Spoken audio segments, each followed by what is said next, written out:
Right, so I need to clean my shop. I've got quite a mess going on here, and I'm kind of embarrassed to even put it on video, but what we're going to be working on today is organizing the shop and using up some dead space, mainly in front of this electric water heater. Now, I say electric because mine is electric, but if yours is gas, I do not recommend you doing this. You need proper ventilation. I'm going to take my one sheet of MDF.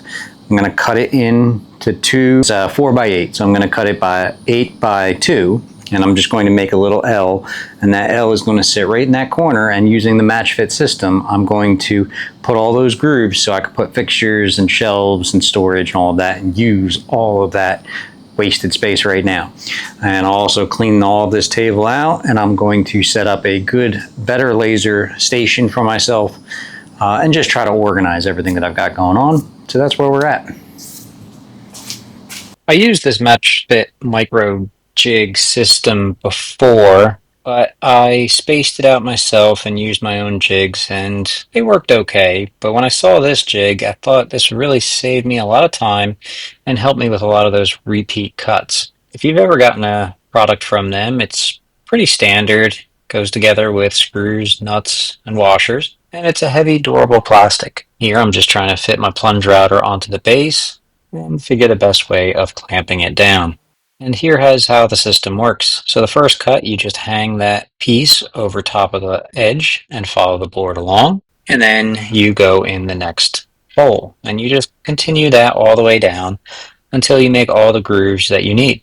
And it's a pretty straightforward process, and you can see all of the MDF that's being kicked back out. So you do want to make sure that you clean out those grooves every so often, just so it's clean and easily goes through that track. Now, one thing to mention, I did not think while I was making this video of repositioning the camera. So really, this is the extent of the footage that I was able to capture.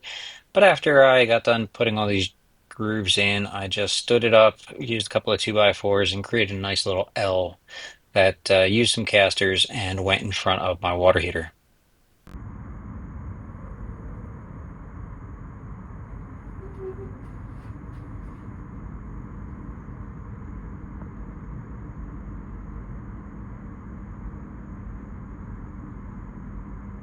I only did go with the horizontal lines. I didn't need vertical lines because it's just going to be for storage. And honestly, I have to tell you about an experience that I had with this MicroJig MatchFit jig. I purchased this from Amazon. I was not given this. I did purchase it with my own money.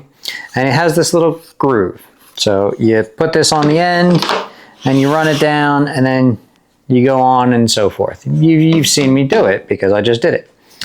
Well, what you didn't see was halfway through the video, my plunge router got stuck and it shifted. And man, I was annoyed. I think I messed up maybe four of the grooves that were in that board, and plywood's. I think I messed up about 4 or 5 of the grooves in that board, and MDF is expensive. That entire sheet is $50. And I felt like I had ruined half of it. I collected myself, and it's fine. I'll figure out a way to fix it. I wrote to MatchFit and MicroJig, and I said, look, I love your jig, but with my plunge router on here, you only included 2 of these clamps. Why didn't you include 4 clamps so I could make sure that my jig didn't move, or my router didn't move? And they said, you know what? The center in here is actually for aligning with your base.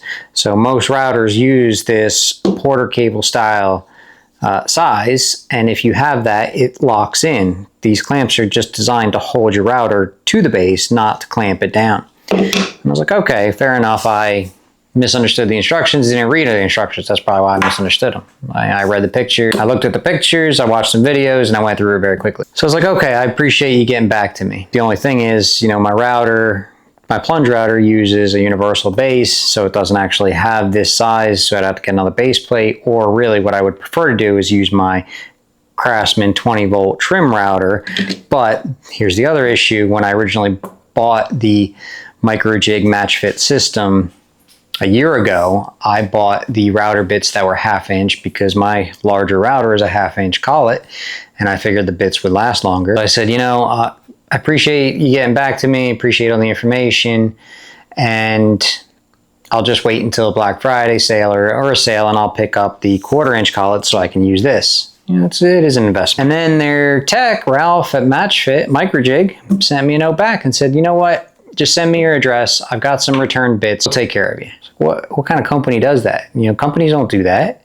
Send me product. I mean, they know I bought this, but they're going to send me more, even though it was returned. Right? It's new to me. So I just want to say first, thank you to MicroJig and Ralph over at MicroJig for your generosity in sending me these bits, because it really helps me. So now I can continue, and also I will continue. Now I'm going to put this MatchFit system all throughout my garage for my organization, and I'm going to be making jigs after the Christmas season, of course. So January, February, we're going to see a lot of MatchFit jigs and MatchFit fixtures going on the walls. And also, they sent me a sticker. So let's get this sticker on the wall. Thank you, MatchFit and MicroJig. I really do appreciate it. Till next time, guys, I appreciate you watching, and I hope you give it a hand and try this system for shop organization. Or what do you use for shop organization? Are you using French cleats? Are you using pegboard? Are you using the MatchFit? I'd really like to know. So leave a comment below, hit the like, subscribe, comment, hype, all the buttons. Until next time, my name is Steve. Thanks for watching. All right, let's see where MicroJig is gonna go. Kind of wish it was a bigger sticker, but hey, we will take what we can get. Come on, you. There we go. Put them right next to Bucky. There we go. Thanks again, MicroJig.